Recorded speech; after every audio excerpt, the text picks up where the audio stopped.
Welcome, everybody. So, such an honor to be talking to such an illustrious and wonderful panel of South Africa's top thinkers, and on such a very important topic. And I want to thank each and every single one of you, our esteemed panelists, for joining.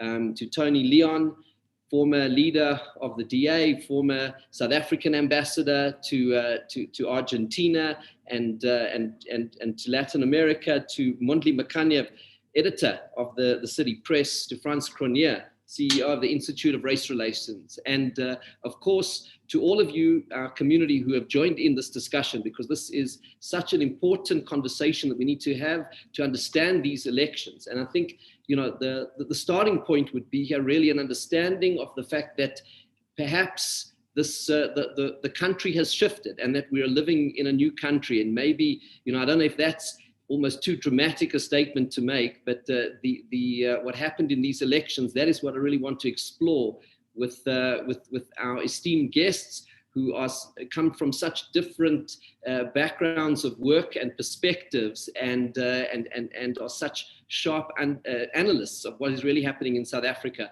So welcome Tony, welcome Mondli, welcome Frans. Great to have you with us today. So if you can take yourselves off mute, and so great to have you all here. Maybe a good place to start, maybe, and, you know, throwing it out to each one of you, but maybe, you know, Tony, what I found interesting, your most recent book, in a certain sense, kind of predicted where we are at the moment, and maybe that's like a good place to start the discussion, to put to our panel tonight this question: is it too much to say that this is an historic election, and maybe the most important election since 1994? Is that an exaggeration? I mean, let's start with that question to debate and to discuss. Thanks very much, Chief Rabbi. Great to be with you and my friends Mondli and Frans and members of the community. And thank you for this invitation. Yeah, it was a pretty important election. I don't know, it's most historic. Maybe 1994 was the most historic. But certainly, you know, I think someone did a calculation, been 12 national and municipal elections since 1994. And this certainly, you know, gave us the greatest number of takeaways. And as you alluded to, Chief Rabbi, quite a few positives, in my view, coming from where I do. And, you know, let me promote my book, Future Tense, Every Home Should Have One, which Mondli kindly launched in Joburg early this year.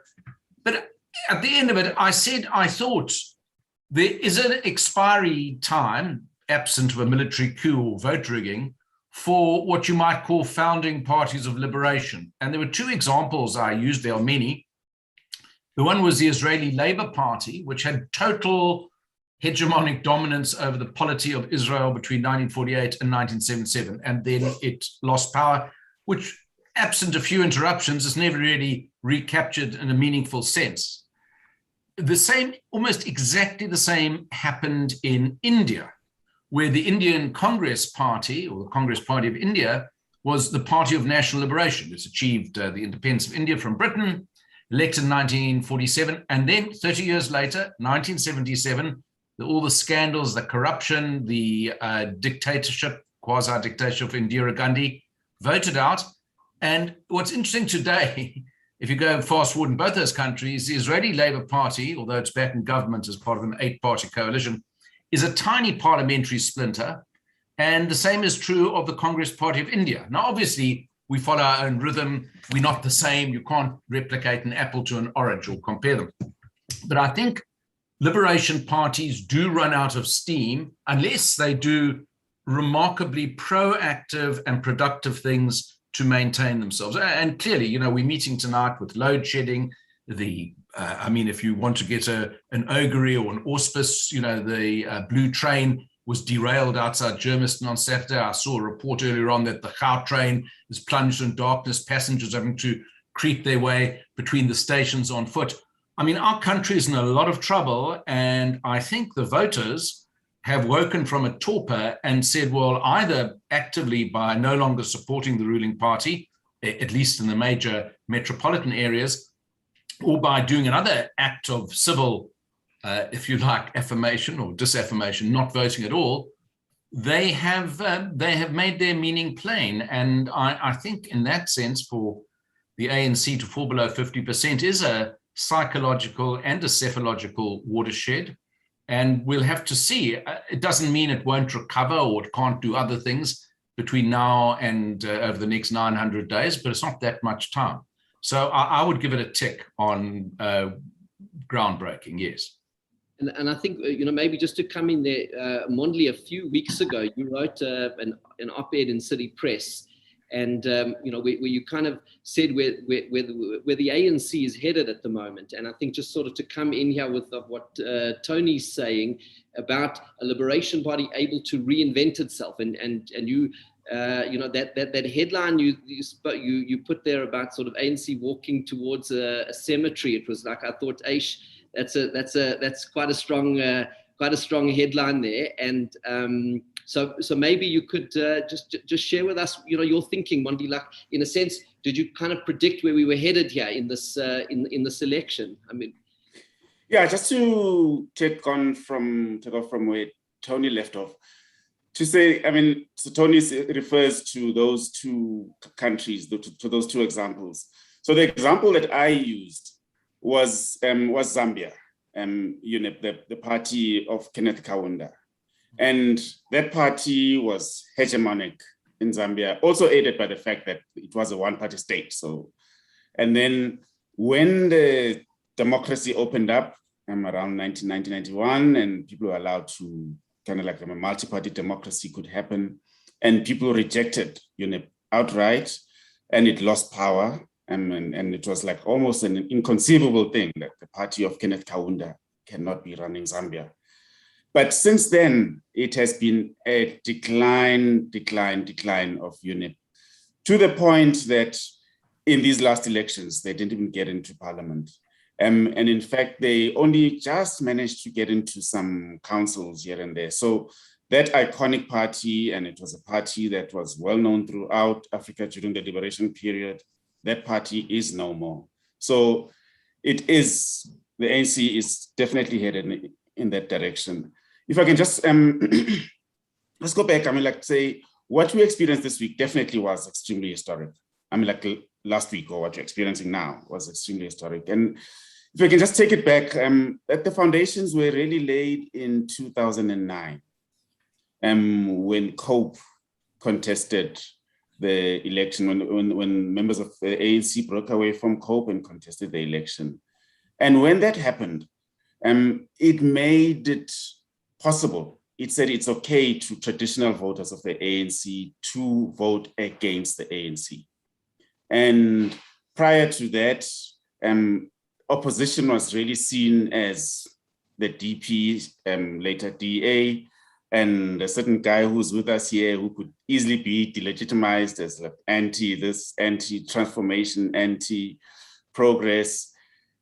And when COPE said you as a voter, you can vote against the ANC, and it is not a betrayal of the liberation struggle. It is not a betrayal of your identity. Obviously, we all know what then happened to COPE. They are in a cemetery. And then in 2014, the EFF, when the EFF emerged, then again, there was a powerful organization, a powerful force from within the ranks of the ANC, which was saying to the traditional supporters of the ANC that these people, we can swear at them. We can actually take them on. And again, another chunk of the ANC's traditional base moved on. And by this point, it was even easy for members of the Democratic Alliance to walk around townships wearing blue T-shirts, which was something that beforehand was not considered okay. And then by 2016, people were voting very freely. And we remember the results of 2016. And there, even the DA got a nice chunk of, it wasn't huge, but they made good inroads into traditional ANC bases. And so then let's fast forward to today, to last week. So last week, there is a lot of anger in and that was reflected in last week. There's a lot of anger in South Africa. People see that the country is going in the wrong direction. And obviously exacerbated by what's happened over the past 18 months in terms of the pandemic and the economy. And so, and people express their anger by voting for other people. But the thing was that people said, we are not voting for you. And those, even those who stayed at home, it was an active decision that, no, we do not trust you. We do not believe that the promises that you have made us. And so people said, we are staying away, or we are voting for somebody else. And that was huge. And how the ANC, I mean, like the ANC then, I think it now ceases to become the epicenter of everything South African. I think the next step, and I think we can get back to this later in the conversation, is then for other parties to make themselves a winning proposition that, like, actually, you do not need to stay at home. You do have options. Democracy is about making that decision to get people out, and making that decision to get people out is not just simply staying at home and drinking Carling Black Label. It is about actively saying, voting for somebody else who can actually fulfill fulfill my desires and protect me against the negatives that have been brought about by the incumbents. I think what's coming out here from both of what you're saying, Tony and Mondli, correct me if I'm wrong, but it's really a sense that we've always had a democracy in South Africa, and I think that is, well, from 94, okay, from the new South Africa, a democracy and freedom and democracy, and that's the great blessing of this country. But I think there's a difference between a democracy on paper and a competitive democracy where the government is actually in danger of losing power. And I think maybe that's what's happening here, but it's happening maybe in an interesting way, because there isn't kind of one party that is dominant. France, I don't know, it's this thing of like the fact that there isn't like one big challenging party, but now we are in a kind of competitive democracy, because I think that's what Tony and Mondli are saying here, that we actually, now it's a competitive democracy. It's not just a democracy, it's competitive. But now who's the competitor? That's, I think, part of what's shifted here a little bit. Yeah, no, I was on a plane last week, and as we took off, we just got enough from our colleagues to be pretty certain it was sub 50 for the ANC. And by the time we landed on the other end, I'd had a long chat with a colleague whose idea this is, so I must credit him. And we thought, how, once we get to Cape Town, we're going to explain this to the people we were going to see. And he said, well, what's happened is that there's been a buffalo that wandered the African savanna. And it was a very powerful buffalo. And there was a time when the other residents of the savanna were very fond of this buffalo. But as it grew older, it became cantankerous and difficult. And it began to do damage. And slowly, some of the residents of the savanna, later joined by others, started to think that this buffalo needs to go. And they started to look for a lion, because lions eat buffaloes. And they looked and they couldn't find one, and they called for lions and they searched everywhere. And they were so focused on the lion that needed to kill the buffalo that they didn't see the pack of wild dogs that had been harrying the poor thing for years. And my colleague, John Endres, who will soon succeed me at the Institute, told me, which I didn't know, that the hyena, that the not a pack of hyenas, a pack of wild dogs. The wild dog is the most effective predator in Africa. It has the highest kill ratio. Once it starts pursuing its prey animal, it's more likely than any other predator to catch it and later eat it. And that what happened last week, that 46% for the ANC was the pack of wild dogs that brought it down. And where that leaves us now, I think you could maybe try to think in this direction. We're sitting with two camps. One camp is the Buffalo camp with its calf, the EFF, the ANC and the EFF. It's a camp that collectively now has 56% of the vote. But if you estimate it back to its peak, when the EFF was still within the ANC, that peak was in 2004. It had almost 70%. These are apple with orange comparisons, but they're interesting because that's down about 20%. It's a statist camp. It's one that, from an economic perspective, looks ever more Marxist than it has before. It champions expropriation to defeat poverty and inequality, state direction to raise levels of investment, etc. And it's very corrupt. The second camp is the wild dog camp. And in that camp, we now think rests about 30 to, if you kind of stretch it a bit, about 32, 33% of the vote. But if you go back to that same date, 2004, when the ANC was at its zenith, and you try and think, well, what would that wild dog camp have looked like then? We think it's sitting at about 21, 22%, which means it's up about 50%. So there's still a huge gap between the two. I mean, you've got 30-something versus 56, but the trend lines are so important. You can see where opinion is shifting. And it's shifting for many reasons, away from the statist, the interventionist, the Marxist, into the more conservative, the more pro-markets, the less racial nationalist. If that continues, and you read that against the trends that inform ANC support, so the deep economic and socio-economic ties between the health of the country, investment levels, growth, jobs, living standards, ANC support, all of that, it becomes possible to imagine that this pack, if it holds itself together, can do enough to bring the ANC to below 50%, and it could perhaps do so in 2024. And if you think that's too soon, we've quoted over the years Hemingway in the novel The Sun Also Rises, where the character Mike asks Bill, how did you go bankrupt? And Bill says, well, gradually and then suddenly. And that is very much the way these things end as well. And I think the ANC has now firmly put both feet on the slippery slope towards the suddenly. And I'll end with this, that none of this should surprise anyone at all. Contrary to much of what you are told to believe, and certainly what social media articulates, we are a more pragmatic and conservative country than I sometimes think is possible when I read the myriad of polls that we've commissioned over so many years. And it remains very true, I think, in the face of much of what one hears, that South Africans are pragmatic.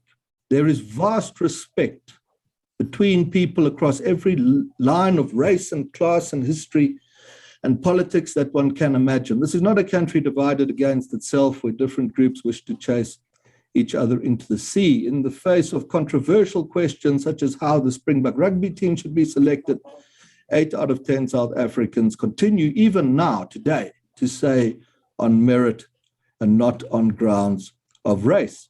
And if you ask South Africans, what do you think the sort of now, after all of this, the lights are out, riots across the countryside, what's the model? Has this experiment of 94 failed, or should we go our own ways? Or is it better that we work together? You get that same 80% that comes back and says that, backed up by another stat, that more than half of South Africans believe that today relations between people are better than they were in 1994. This dog pack is tapping into that a well of conservative opinion against the context of the ANC falling apart.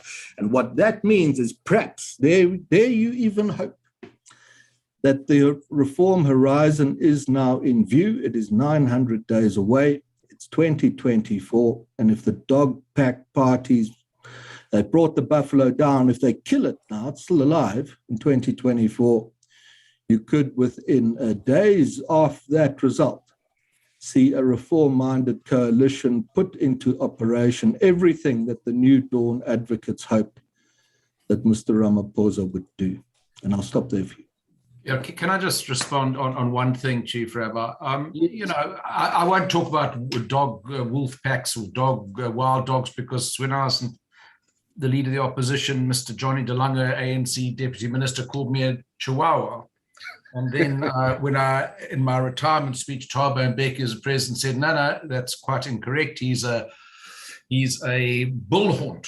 So yeah, but I'm not a wild dog. But the one thing, I without boring you, Mondli and I are involved, as I mentioned off camera, in reviving the Franschhoek Literary Festival.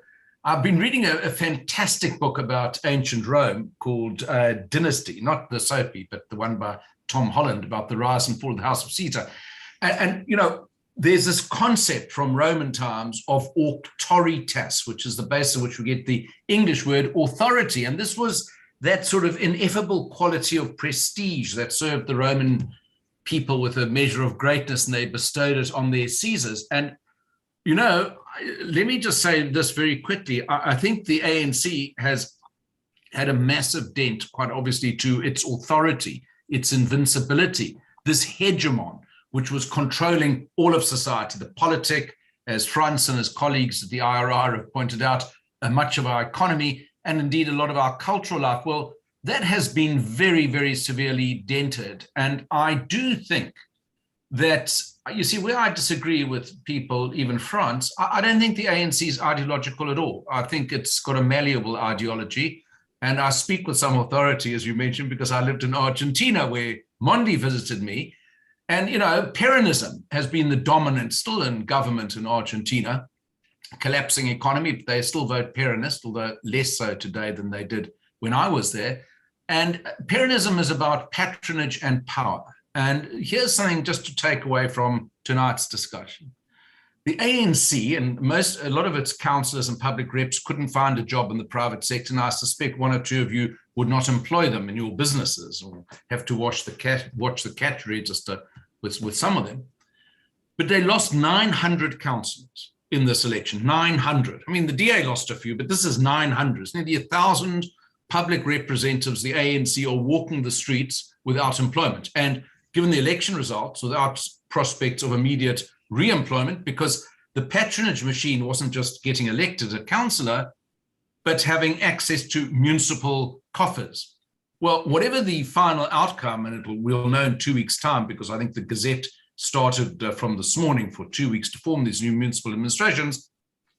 A lot of those councils, especially in the big ones with the big budgets, are either going to be absent the ANC, or the ANC in a very diminished capacity, and those taps that fed this machine of power and patronage is perhaps going to go not quite the way of Rand Water, where the water is running out seemingly at the moment in Joburg, but certainly to a reduced trickle in some cases.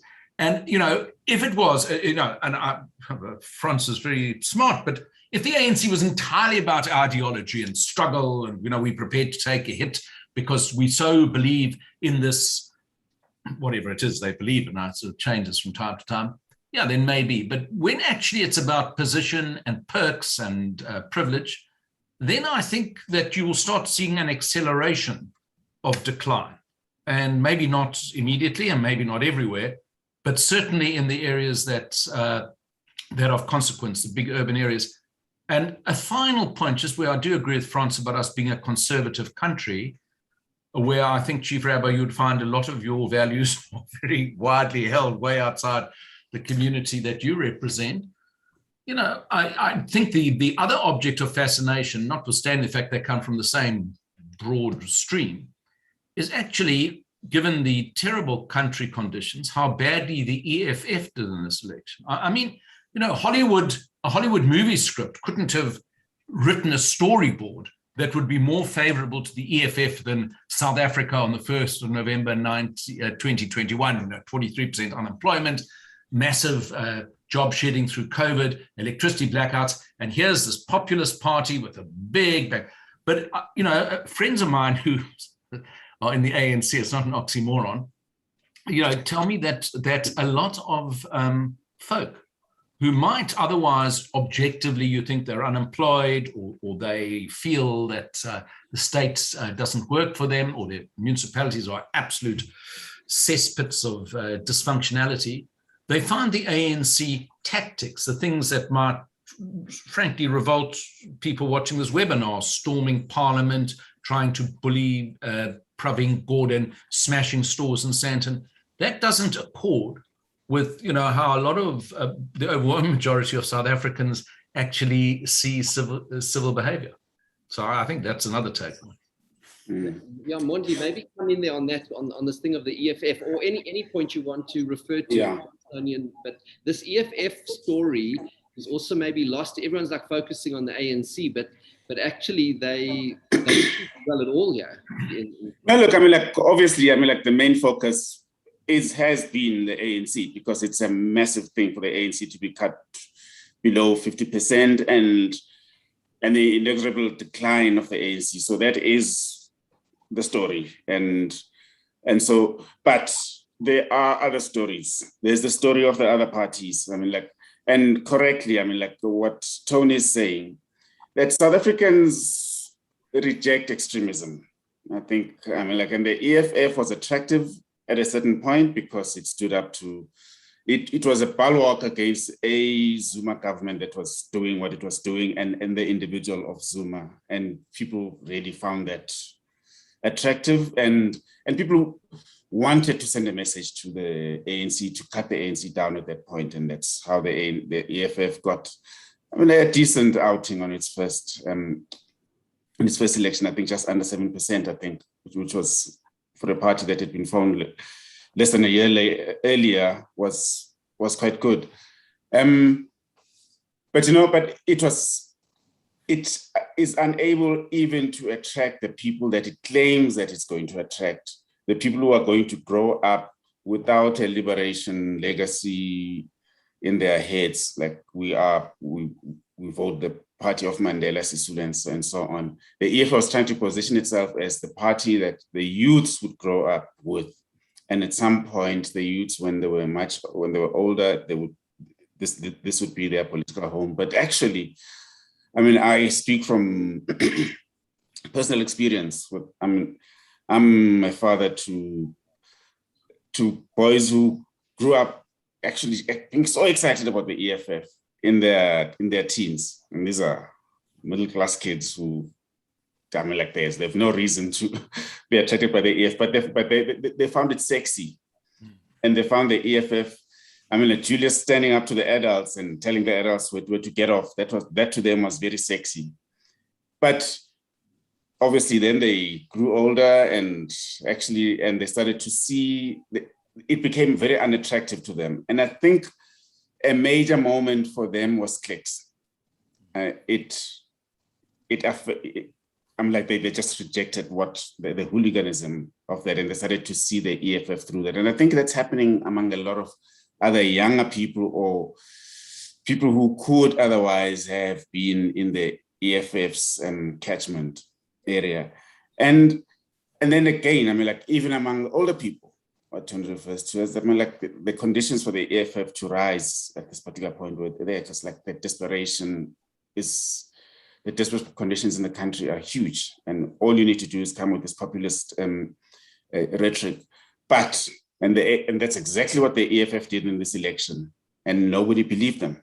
And I think that was very important. And when you saw the masses who turned up at their rallies, I mean, like it would have sent a message that, sure, this is a party to take seriously in this election, mass support, but that didn't translate into anything.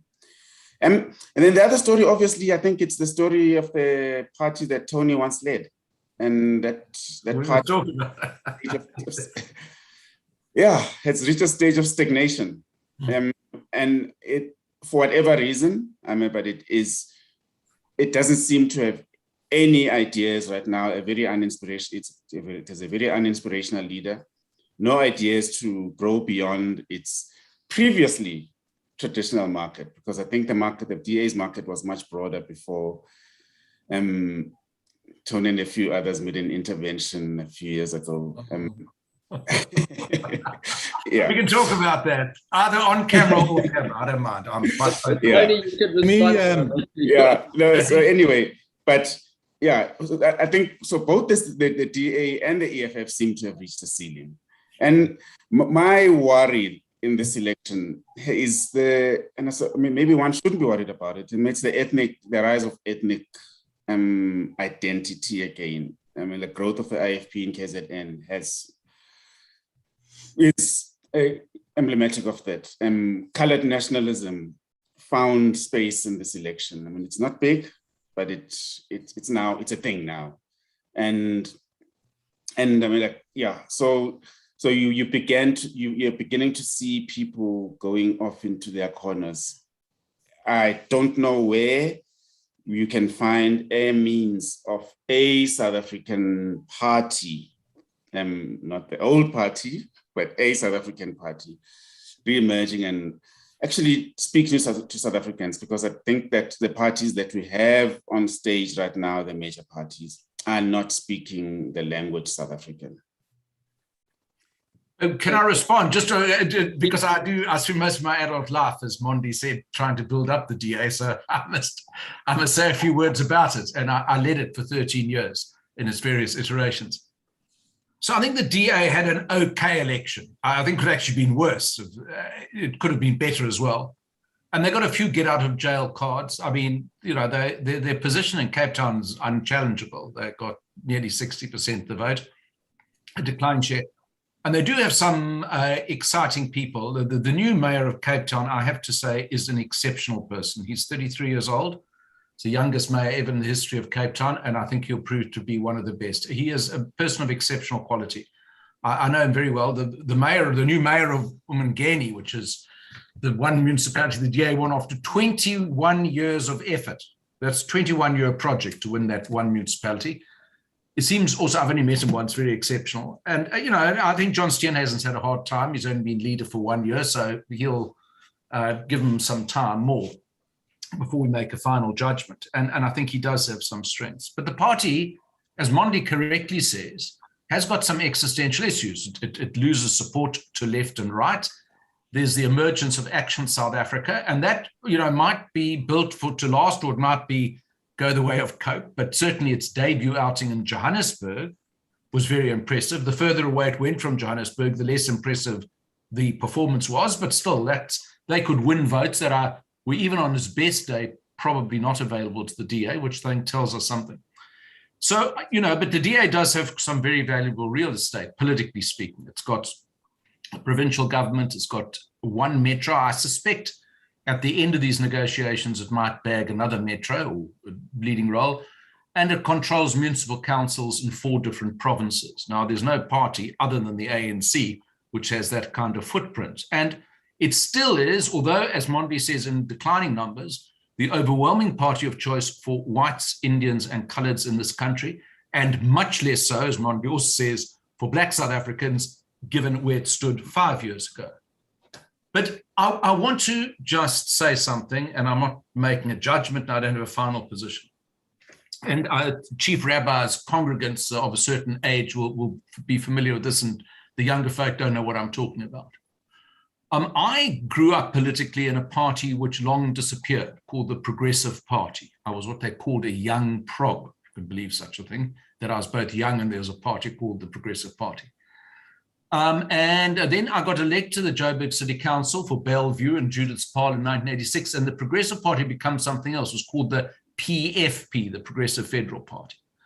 And the PFP had real serious brand damage after 1987. So they took the PFP and they engineered it together, amazingly enough, in Louis Late's dining room in Saxonville. That's another story.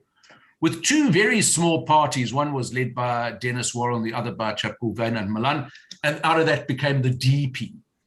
And the DP carried on, and then that did very badly in 1994. And then we re-engineered the DP in the year 2000 into the DA. So in other words, the political movement that I broadly supported, I think has had 6 different iterations since I first got into politics, and it stands.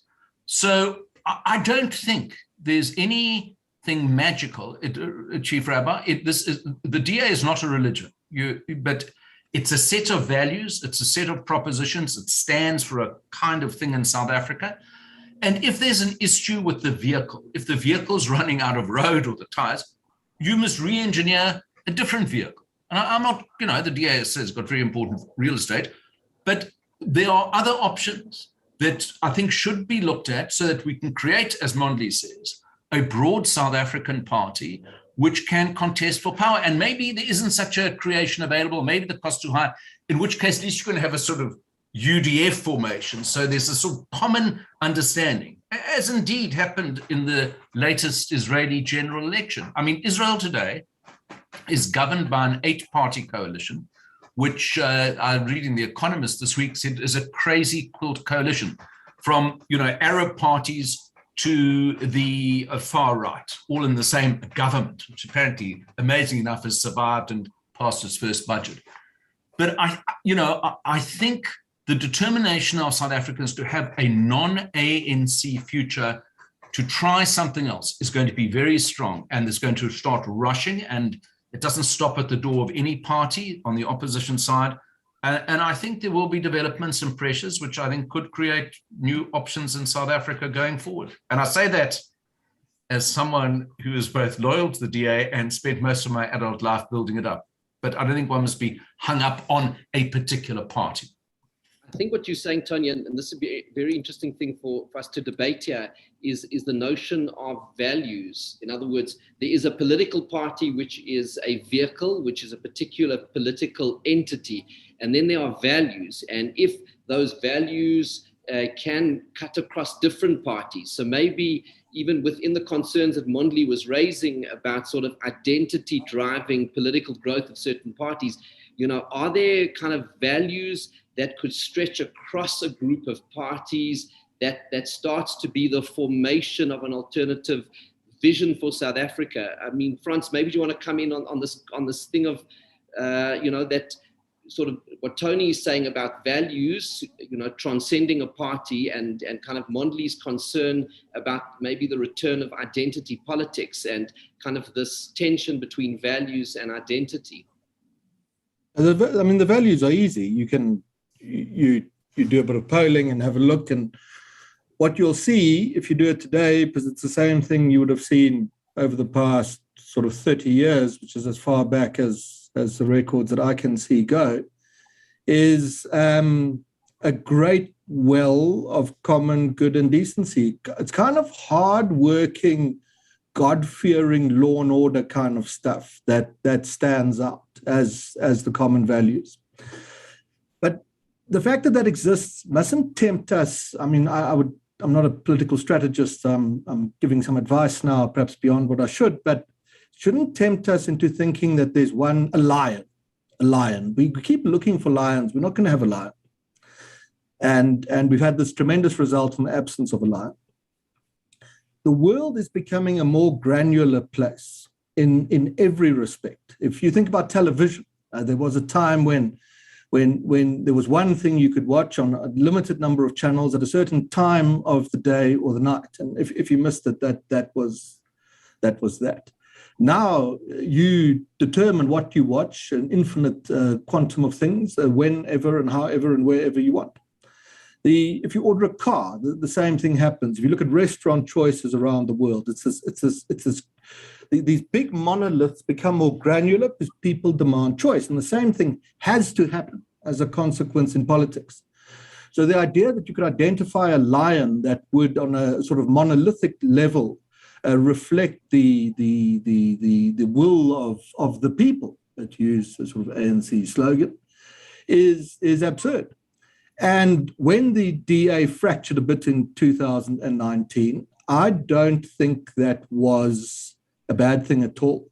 It had become the coalescing point for serious opposition to the ANC, and you were packing inside it all sorts of different things, evangelical Christians, conservatives, classical liberals, slightly nationalist Afrikaners, and they fought with each other as a consequence. And the answer to that was to break it up. And I think the moment of the breakup was not the beginning of the stagnation, it was actually the beginning of the opposite. Because you gave each of these little groups their own tent where they could be in charge and be the boss. And the secondary issues that worried them so much and that they fought over, they could champion. But behind those issues, the primary issues, a market economy and private sector-led investment versus expropriation to grow the country. Race-based policies versus policies that focus on poor and disadvantaged people and seek to use what state and tax resources there are to uplift them. A country of people trying to pull together in the same direction as opposed to one that's segregated into all sorts of ridiculous historical categories. There's common ground. So you use I've started using it this week, first time in a career of almost 20 years, the phrase unity and diversity. And it doesn't really matter in the bigger sense which of the wild dogs you vote for, because what you're doing is you're doing the same thing as the chap who voted for another party. You're saying you're tired of what you've been given. You don't like the model and the drift of it, and you want something different. So it's by fragmenting the opposition and creating that choice that you will form these very broad alliances that Tony set out for us and so on. And they are the dog pack, and they are that they're available now more than ever before is the reason. Well, may I respectfully disagree only in one respect. I think, in an intellectual sense, you're absolutely correct. Look, I think, first of all, effective large political parties are very diverse. They do have different elements, and it's the job of an effective leader to hold them together in a coherent manner. The leader can't do that, and that, with great respect and affection, was the problem previously in the DA. That was the DA itself identified when I was on that panel that Mondli referred to. But I think here's the thing, when we were looking into the entrails of the DA in 2019, the DA's polling department came to us, and a very odd figure that when the DA was formed in July 2000, in the first municipal election, it was December 2000, the DA, which actually formed, let's not beat around the bush, between a combination of the Liberal Democratic Party and the very illiberal National Party for all kinds of electoral reasons, actually got 6% of the Black African township vote. It actually did better then than it did in the 2019 election when it had a black leader. In fact, got a higher percentage in 2000, 22.7 than it got last Monday. So why? And one of the reasons was the very creation of something called the DA and all the hype and the movement around this new thing, which wasn't just the old DP and the NNP label had been consigned to oblivion, created its own electoral momentum. It was, all compared to what? The ANC had its second worst election result in that election until last Monday. So, yes, Frans is correct intellectually, but I think strategically, and I don't have a strong view on this, just I have the experience, that if you can create something that's exciting and viable and has legs and movement and looks like can challenge for power, of which, I think a number of existing parties could look at. I'm not saying they'll ever find each other, and maybe some other people who aren't in politics now, but who are very, active citizens, as we like to call them. I think that might create a sense of electoral excitement and enthusiasm. It might even enthuse some of the people, the many people, the 2/3 of South Africans, so let's not beat around the bush here, who either didn't register to vote or didn't vote at all, even if they registered. So only 1/3 of eligible South Africans actually pitched up last Monday. So that's my only view on this. Would you say this, Tony, that to do that, all these diverse little interests and factions with their secondary issues, sometimes which are very weird, such as not liking vaccinations fighting about abortions, all sorts of secondary crap, to coalesce them in one party. I'm not sure to the rabbi they're entirely secondary, some of those. well, for in the greatest saving the country, these are not the issues. And this is the problem. You see, we get stuck debating these. We're actually having a discussion about how to save South Africa. Yes, and we've done it ourselves. What I'm saying, to coalesce all those views in one party and not descend into infighting requires an extraordinary caliber of leader. Yes, maybe the Archangel, and I'm not saying everyone should get under, everyone who's off in the ANC or the EFF should be in one sort of dumpkring, as they say in Afrikaans. I don't say that at all. I just think if there's a possibility of taking, the strongest assets in the parties that are parties, I've been several, they all been in the same direction, I support, and merging them with some other assets, political assets, and you can do something, that's more creative, if that can be done, and more like, then do it. Because you can't be married to a label or a name. You've got to be married to an idea and a belief and a hope in the future. Maybe what happens, and then I'll be quiet until I'm asked to speak again. Maybe what happens is, as these parties kind of have brought down the buffalo, now not start to bring it down, and people get enthused by that, falling behind it. The ANC trends see it collapse from within quite quickly. One of them kind of shoots out above all the others and kind of personifies that sense, and it becomes the champion. So you might get there that way, I think. Absolutely possible. But also this point, Frans, that you mentioned, and I mean also in terms of what Tony was talking about, the values rising above a party, and then this debate whether one big party is or a multiplicity of smaller parties. But what caught my eye, Frans, in what you said about unity and diversity, kind of reclaiming the South African, the South African motto. Mondli, maybe just to come in here, because you were raising concerns about sort of the return to identity politics, but maybe there's something, and I think there's a lot that proportional representation as a system has wrong with it, because it kind of puts the power in the hands of the party bosses and doesn't allow for direct elections. So I think there's a lot one could debate. But on the other hand, what it does allow here is an enormous diversity of people to give expression to their own individuality and yet form alliances with values, and maybe becomes this expression of unity and diversity. I think we're starting, maybe there is a space in that diversity of cultures and identities, but the unity is going to come from the unity of values. I don't know if that... Yeah, let me answer you and then move on to something you and I have discussed before. In as much as I think that unity in diversity, and I think there is nothing wrong with people. I don't think that we can condemn people for wanting to vote for a party that addresses Tsonga issues, or a party that addresses issues of Muslims and so on. I'm not going to condemn people for doing so. But what I do find disconcerting is that it's a negative energy. It comes from a very negative space. We colored people have been discriminated against. We colored people are disenfranchised. We colored people, and you know what? And you find that the people that who are being enticed in this way, they suffer exactly the same prejudice as people in many other communities of a similar class. But you have an agitation around grievances that are there. But then what you do is that you ethnicize those grievances, and you exploit real and felt issues. So I think that's what I'm finding worrying about the re-emergence of this ethnic mobilization, as Cyril once put it. But if we could just move to something that you and I have discussed before, and I think before we get to the end, I'd like to hear my other colleagues what they view this, whether it can ever be a possibility here.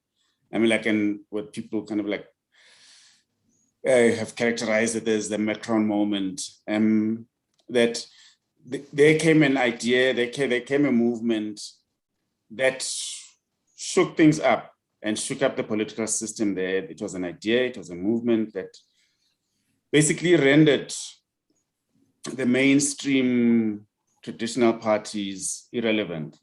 And I feel perhaps because of the stasis in South African idea making, in South African policy making, and where rather we are, the main players would rather throw stones at each other than actually deal with what the center actually agrees on. Because in reality, the ANC and the DA and the center is quite close to each other, and which Can there ever be something that actually does that, that says, let's be practical about things, let's address the issues of the country, let's not let our historical baggage and historical differences constrain us from addressing today's South African issues?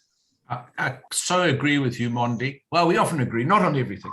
But on that, I profoundly agree. And let me just say this, just on the eruption moment. Look, the first thing, there's a systemic problem in South Africa in terms of that Macron moment. Whether we have a Macron type was also highly debatable. And that, frankly, is the system. So, I mean, in France, they vote in 2 rounds for the president and lands up being between 2 individuals. In South Africa, nobody votes for the president. 400 members of parliament elect the president. So in order to win the presidency, you've got to have 201 MPs on your side. And you know how difficult it is to start a party. You can just imagine. You can't just offer yourself and say, here I am, I'm the redeemer, which is why I find some of the stuff around independence I think is utterly fanciful, but let's see. Let me not tread on anyone's dreams.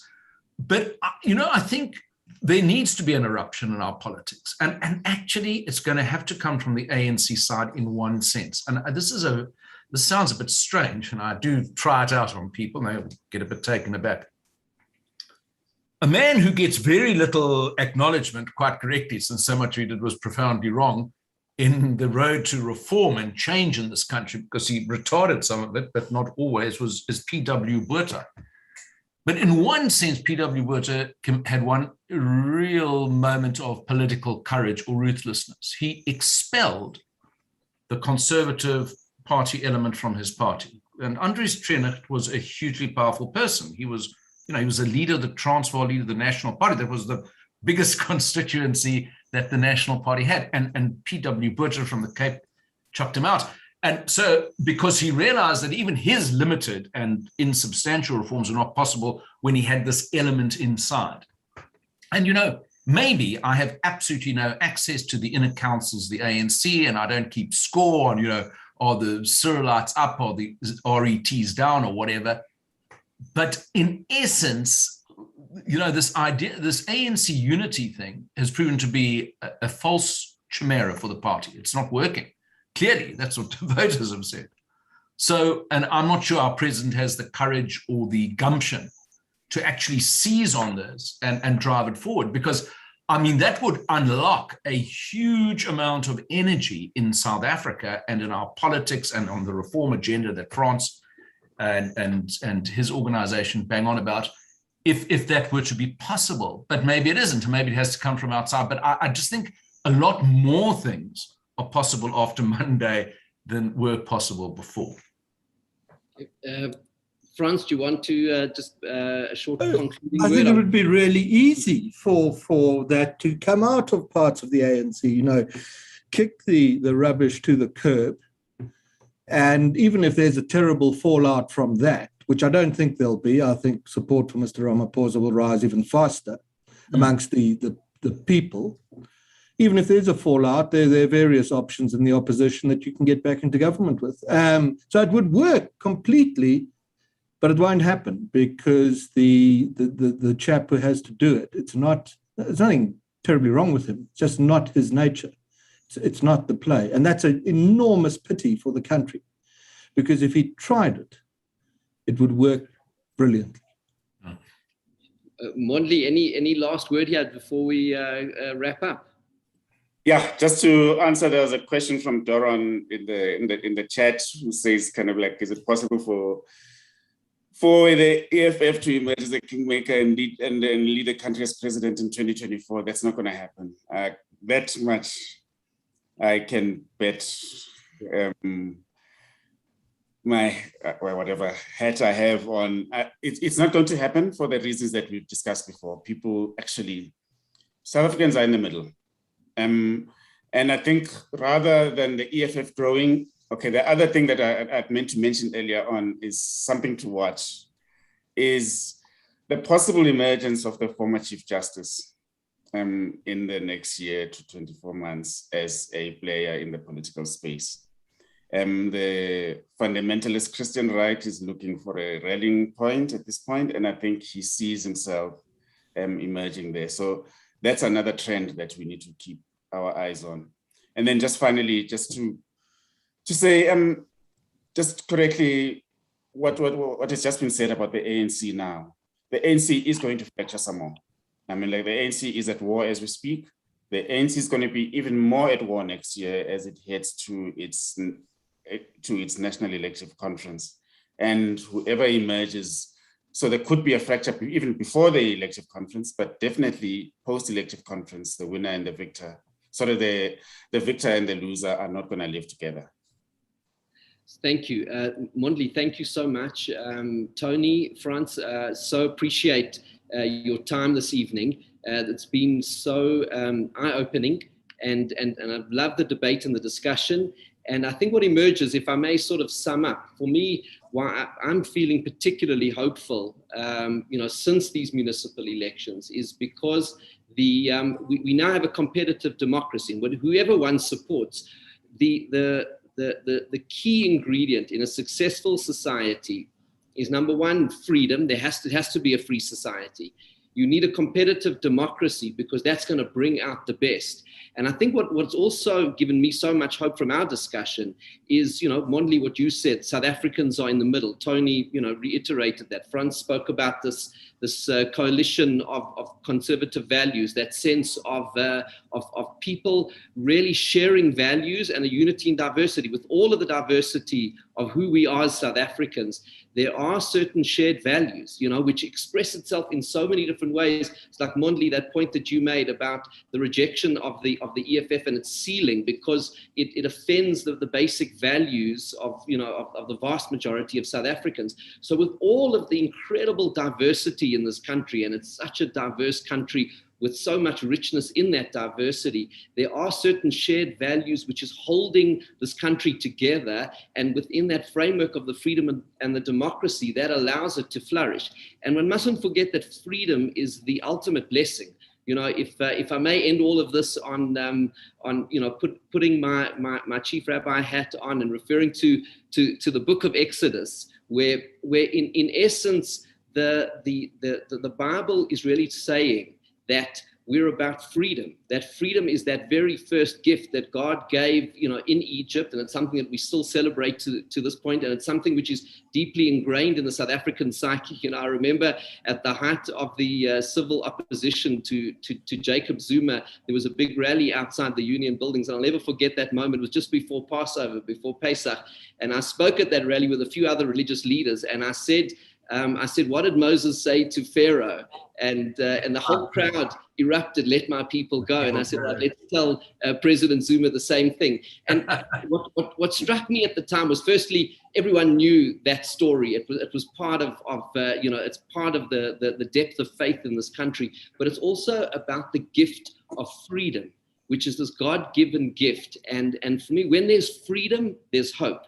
Because when there's freedom, it allows the human spirit to flourish and find a way. And that's, I think South Africa is a nation of heroes, and we're going to find our way through all of this, through all of the complications. We're going to find each other because we have this gift of freedom, which is what 1994 was all about. And now to live in that space of freedom opens up a world of hope and a world of possibility. And may God bless South Africa. May God bless us all on this journey as South Africans, as we find our way forward in this new age of competitive democracy, where anything is possible. 2024, the whole country is in play, and that means that there is hope, there's change in the air, and we celebrate that gift of freedom. I want to thank each and every single one of you, Tony, Mondli, Frans. Thank you so much for being part of the discussions and making it such a wonderful